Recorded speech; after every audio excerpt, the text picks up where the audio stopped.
What's up, people of YouTube? F-Man Critic back, and, well, happy Easter, everybody.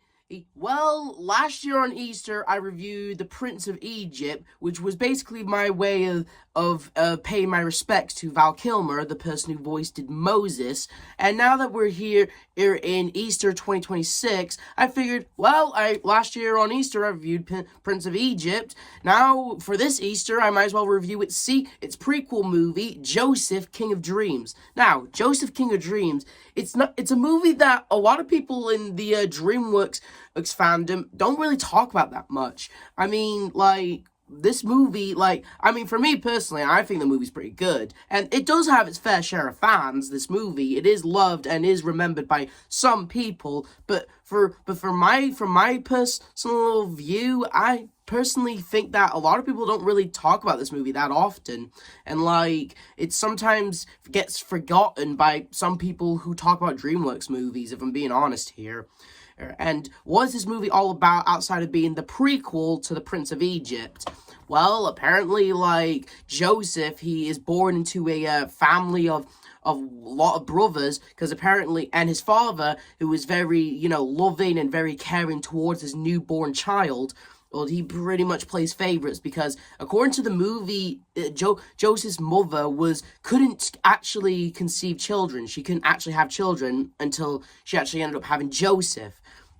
And because of that, the father, he always ended up playing, favorites, really. The brothers, even though they were enthusiastic and even couldn't wait to, have a little brother, and, they ended up over the years, resenting Joseph and growing jealous over Joseph. And honestly, I don't really blame them, if I'm being honest. I mean, I do blame them for having hatred and jealousy over Joseph, but the real person they should really be getting angry with is the dad, but we'll touch on that more later.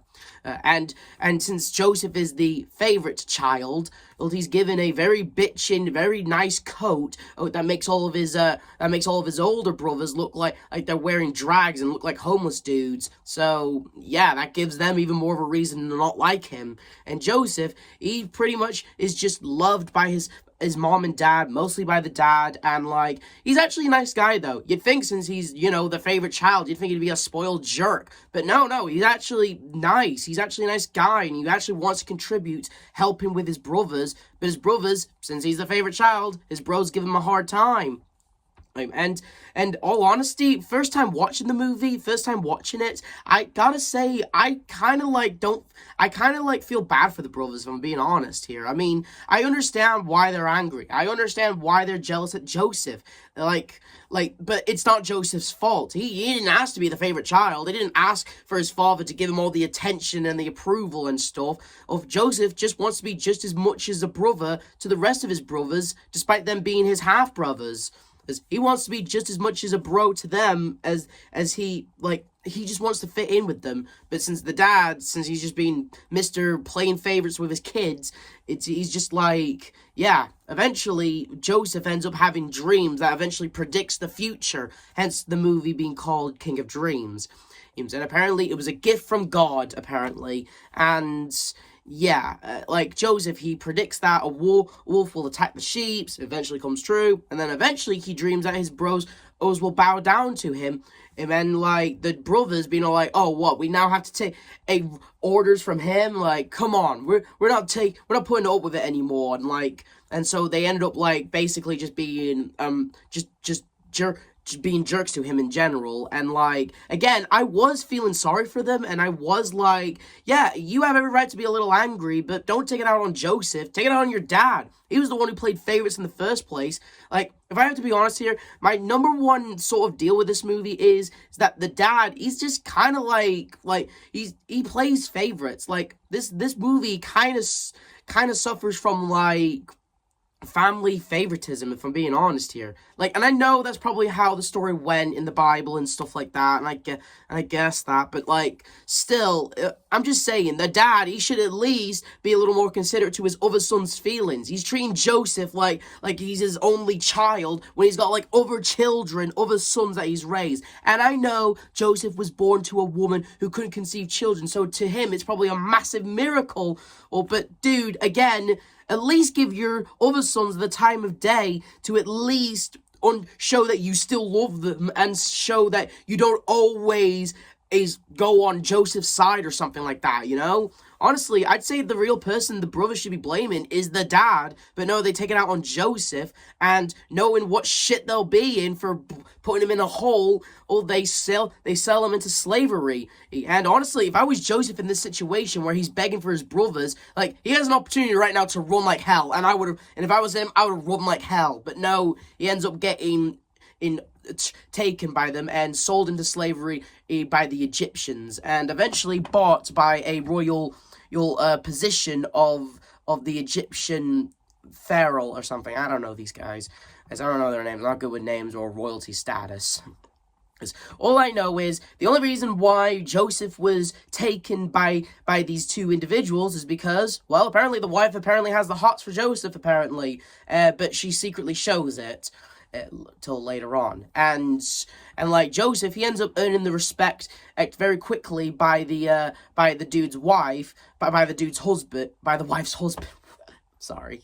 Anyway, he ends up earning his respect, but like I said, the wife, she's kind of in the mood to commit a bit of adultery and tries to make a move on Joseph, and Joseph, he like backs out of this, like he straight up backs out, and then just a minute later, he ends up getting blamed, he ends up getting victim blamed for the whole thing, and almost gets sentenced to death until the wife actually comes clean about the whole situation.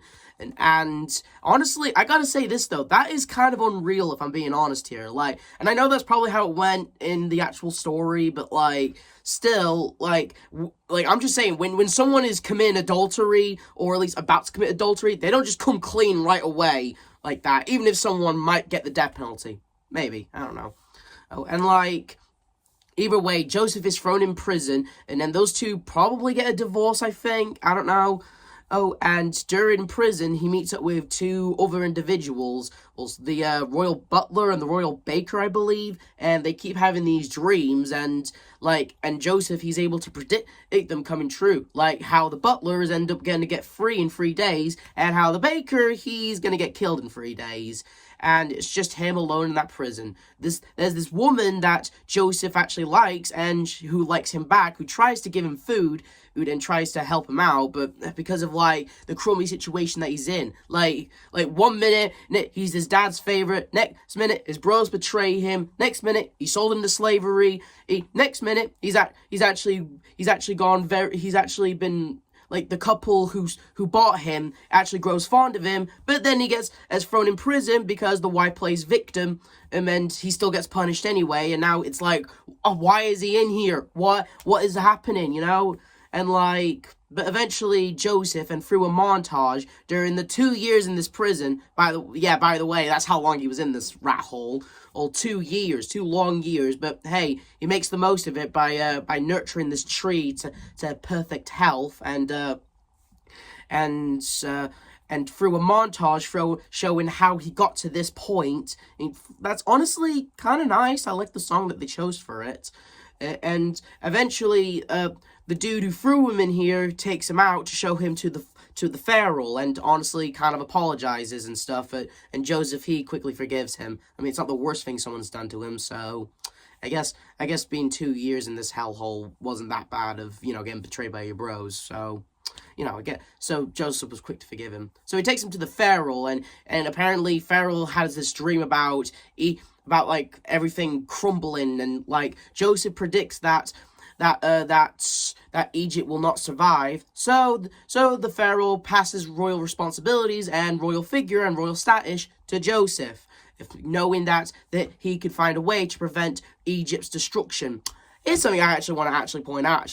Too bad Joseph's dreams didn't predict a guy who'd get adopted by the royal family, then realizes he's one of the slaves, and then goes out for God knows how long, then comes back with a magical stick, and basically brings the plague on Egypt. Too bad Joseph's dreams didn't predict that. But here's something I actually found very fascinating. When I was watching the movie, I found Joseph's voice very interesting. To me, he kind of sounded like Ratchet from Ratchet and Clank, but then I googled it and found out he's actually Ben Affleck, a person who played a version of Batman. I found that very interesting, actually. Like, like, Val Kilmer, who played Moses in Prince of Egypt, he's also a version of Batman. And here we are in another Bible story by DreamWorks that has, as the main character, voiced by a version who played Batman. Now, that's pretty cool, actually. Like, I honestly, like, coincidence, but, like, I'm just saying, like, I just find that very interesting, knowing that these Bible stories from DreamWorks, the main character is always voiced by a version of Batman. I just always found that interesting, if I'm being honest here. And what I also found very interesting is that that one of Joseph's brothers is also voiced by Mark Hamill, aka Luke Skywalker. That's pretty cool, that is. So this movie is the closest we'll ever get to a Batman and Luke Skywalker crossover. Eventually, Joseph and through everyone's help, and I also got to say this though, for being a prequel to the Prince of Egypt, I also got to say it's too bad that like everyone is like right now helping to save Egypt and making these things to hold the wheat. I believe that's what that is, and everyone's helping out. Everyone's being a community and helping to make Egypt better and stuff like that. And yeah, and this movie, like, the slave thing, like, remember, in Prince of Egypt, the whole slave thing was a big deal. It was a driving point in the movie, right? But here, the slavery stuff is barely a thing in the movie. Yes, it's in there. Yes, we see it happen. But it's not as brutal, and it's not as crazy, and it's not as, plot-driven as Prince of Egypt was. And I know it's not the Prince of Egypt, but it's the prequel, and therefore it's got to set these things up. But at the same time, it kind of boggles my mind a little bit, knowing how Joseph is now the Pharaoh, and now how him, his wife, and yeah, did I mention that him and her got married? And that's actually really sweet. It happened in the montage. I found that very sweet. How they're working together with other people in Egypt, including the slaves, I believe, and how they're all helping together. Like, there's no whips involved. There's no, everyone is helping. And it's like, God damn it, Joseph. Too bad your dreams didn't predict what's going to happen when you're gone, I believe, Too bad that wasn't going to happen. So, yeah, your dreams predicted something that will happen that will make Egypt die, and yet your dreams can predict what's going to happen in the Prince of Egypt that's going to make Egypt crumble. So, too bad your dreams didn't predict that, dude. And eventually, everything is built. Joseph, from someone who kind of had it all with a favorite playing father, but then slavery, but now he's on top of the world. He now has a beautiful wife, 2 kids, and he's the Pharaoh of Egypt and helping to build it all. Life just couldn't get better in here. And as the dream predicted, they're selling the wheat to the people so that way they can have food and stuff. But eventually, one of these days, his brothers return to buy wheat. And Joseph, still feeling betrayed, got a bit of PTSD. He of course, quickly, still has a grudge on them for fair reasons, obviously. And apparently his whole family's been busy since the time he's been gone. Apparently his dad had another son after he left. So that whole deal about his mom not actually having children was kind of bullshit, considering the fact that she now has 2 children now. And apparently, according to the mom, she's dead. Well, according to the Bible, she died during childbirth, and she actually gave birth the same time Joseph was sold into slavery, I believe. So there's that. And Joseph, of course, still holding a grudge on them, he, imprisons them and says, bring this brother of yours here and you'll buy all the wheat you want. And eventually, he tells his wife, and honestly, I'm surprised this story did not come sooner. I'm surprised Joseph did not tell his wife about this story of how he got to Egypt, how he became a slave, and how he got to where he is. I'm surprised he never once mentioned his brothers, considering the fact that he drew paintings of his life on the farm, and, of his mom and dad and his bros. I'm surprised this story has not come up once during the time that they've been married and during the time they've been doing all of this while they've been raising their family. I'm surprised none of this has been brought up. And she's honestly shocked, and I'm like, yeah, I'm just as shocked as you, because I'm surprised your man didn't tell you this sooner. But whatever. She believes that there's good in the brothers, and punishing them, like, that'll make Joseph no better than they were. And honestly, like, again, this movie really does have some stuff of going on. Like, eventually the brothers do return with their other brother, who is named Benjamin, and like, at first, Joseph throws a party, but still feeling angry at the brothers, he tries to frame Benjamin of stealing. And honestly, and like, this is the part of the story where I was like, Joseph, dude, I can understand you being angry at them, but why are you taking your anger out on Benjamin? Like, Benjamin didn't do anything. Hell, he wasn't even alive when the stuff that the brothers did to you happened. He wasn't even alive, dude. I can understand you taking your anger out on them, but why take it out on Benjamin? But whatever. It was sort of like a way of, like, showing the brothers' growth, and the brothers actually do feeling guilt and remorse for what they did to their bro, selling him into slavery. Like, they told their dad he was eaten by wolves, but they know the truth, and they've held that secret for years, and they always felt remorse and guilt for it. And eventually, it was enough for Joseph to snap out of it and come back to his senses and tell his brothers, "Hey, dudes, it's me. It's been a long time. Let's hug it out, bro hug and stuff, and I forgive you and stuff." And honestly, it is the part of the movie I do have problems with. If, like, eventually the dad and eventually the people do come to Egypt, and it's all like, oh, it's all happy, it's a happily ever after, and the dad is all like, Joseph, and I'm honestly surprised this dude's still alive, if I'm being honest here, and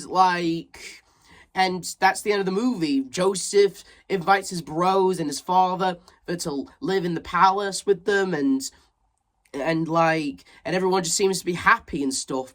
And I gotta say, it's not a bad ending. I do like stories with a happy ending, but I gotta say, again, considering the fact this is a prequel to The Prince of Egypt, a story about slavery, letting slaves be free, that I kind of find that kind of crazy, considering the fact that the entire movie, when Joseph gets to the position of power that he's in, he tries to do whatever he can and to save Egypt, and yet his dreams didn't predict what's going to happen when he's gone, you know? To predict, did God ever once maybe think, you know what, Joseph, maybe I should give you a dream of saying slaves should be free, and and what's going to happen to Egypt and all that, basically telling him what's going to happen in Prince of Egypt and stuff, but no, that doesn't happen. And another thing, I just gotta say, like, the stuff between the dad and his kids, like, I gotta say, that I found that kind of forced, if I'm being honest here. Like, the dad, he's not surprised, he is surprised to see his son, but he's not surprised about the lie that his brothers told, the whole story he had to live with for 20 years while Joseph was gone, and he's just all quick to forgive them. Look, I'm down for the family to forgive each other and love each other again like a family. I'm down for that, don't get me wrong, but I just kind of wish it should have taken some more time, if I'm being honest here. Like, I just found their whole forgiveness deal kind of forced on some areas. Like, I'm down for them to be forgiven and being a family again, but at the same time, these things take time. These things should at least, I don't know, I'm just saying, you can't just, be absent from your bros for 20 years after they sell you into slavery, and then, I can understand Joseph forgiving his brothers, but if I'm being honest here, I feel like the real villain of the movie was, honestly, parenting. If I'm being honest here, I think there was, two villains in the movie. The woman who tried to frame Joseph for trying to make a move on her, and the dad, if I'm being honest. If the dad didn't play favorites and acknowledged his son, and, he acknowledged Joseph, then I'm just saying none of this would have happened, and, but then again, if it didn't happen, Joseph would not be feral and stuff like that, yada, yada, yada. God works in mysterious ways, ooh, and all that. But, I still think that maybe if the dad didn't play favorites, just saying, I honestly do feel like the real villain of the movie was just poor parenting, and just, all in all, playing favorites is wrong, really. And, yeah. I still think this movie's good, though. I mean, its animation is good. Let me be honest and say, the reason why the movie is not that memorable as Prince of Egypt or any other DreamWorks movies, because unlike Prince of Egypt, it didn't get a theatrical release. It went straight to video. It went straight to DVD, and I can see why people don't talk about it that much. But for me, personally, I think the movie's pretty good. I mean, it's no big deal like The Prince of Egypt, but I do think on its own story, I do think it's good in its own right, despite it being, well, what's going to happen later, you know? Oh, but I still think Joseph, King of Dreams, is still actually a really good movie. Its animation, although it's not as detailed, or at least not as, well, Prince of Egypt levels, it's still good, it's still well polished, and it's still well made in some areas. It's still really, really good. I like the part with, I like the backgrounds in Joseph's dreams. Like, I do like that, and I did like the montages of when Joseph was imprisoned with the song playing. I thought that was really good. And I do like how Joseph, like, how he grows up. Like if I'm being honest here, I think Ben Affleck, like when in the beginning of the movie, he has like this teenage, like, squeaky sort of voice, you know. He sounds kind of like, you know, like a teenager. But as the movie goes on and the movie progresses, his voice gets deeper and more lower, and like that shows his growth, and I found that really cool. And yeah, I still think Joseph, King of Dreams, even though it's not as big as Prince of Egypt, I still think it's good. I still recommend it in some ways. And yeah, that's all I have to say about Joseph, King of Dreams. I think it's a good movie. I do think it does have its problems, but hey, that's just my opinion, really. And I still think, and I do recommend it, but if you're gonna plan to watch it, if you're gonna plan to watch this movie before Prince of Egypt, yeah, I'm just saying, you're really gonna be on a, yeah. But still recommend watch the movie. Is the F-Man Critic telling you to like, subscribe, hit notification. I'll see you guys next time, and happy Easter.